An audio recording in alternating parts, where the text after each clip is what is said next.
Hello everyone, welcome back to my new blog. আমি অর্পিতা। নতুন একটা ব্লগে সবাইকে অনেক অনেক স্বাগত। কিছু মানুষ আছে যারা না পুরো বেকার, কোনো কাজেই তারা লাগে না, অতএব মানুষের কোনো উপকারে তারা লাগে না।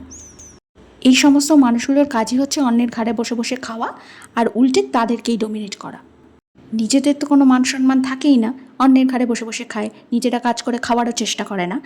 উপরন্তু কীভাবে লোককে ছোট করব, কীভাবে লোকের সামনে ছোট করা যায়, কীভাবে লোককে অসম্মান করা যায়, এসব চিন্তা এদের মাথার মধ্যে ঘুরতে থাকে। যার ঘাড়ের ওপর বসে বসে খাস সে যদি আজকে লাথি মেরে দাঁড়ায় তাহলে কালকে কী খাবি তার কোনো ঠিক নেই। উল্টে যার ঘাড়ে বসে খাস তার সাথেই দুর্ব্যবহার করিস।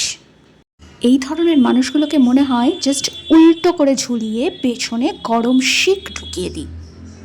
আসলে পায়ের জুতোকে পায়ে না রেখে যদি মাথায় তোলা হয় না, তাহলে সেই পায়ের জুতোটা নিজেকে মুকুটের সমান ভাবতে শুরু করে দেয়। কিছু বেকার লোকদের কাজকর্ম দেখে ঠিক এই ধরনের কথাই মাথায় আসে।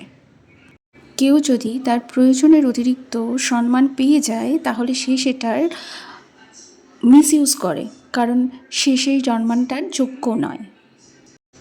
প্রত্যেকটা পরিবারে এই ধরনের একজন বেকার মানুষজন থাকে যাদের কাজই হলো শুধু পরনিন্দা পরচর্চা করা, লোকের ঘাড়ে বসে বসে খাওয়া। এরা নিজে কিছু করার কখনো চেষ্টা করে না, উল্টে নিজের অকর্মণ্যতার জন্য অন্যকে দায়ী করে। মিথ্যের পাহাড় সাজিয়ে কীভাবে যে আপনাকে দোষী প্রমাণ করে দেবে সেটা আপনি বুঝতেও পারবেন না। আর এইদের গায়ের চামড়া, ওফ, সেটা তো গন্ডারের থেকেও মোটা। যাই বলুন না কেন, ও চামড়া ভেদ করে ভেতরে প্রবেশ করতে পারবে না। এই ধরনের মানুষদের একদম বেশি প্রশ্রয় দেবেন না।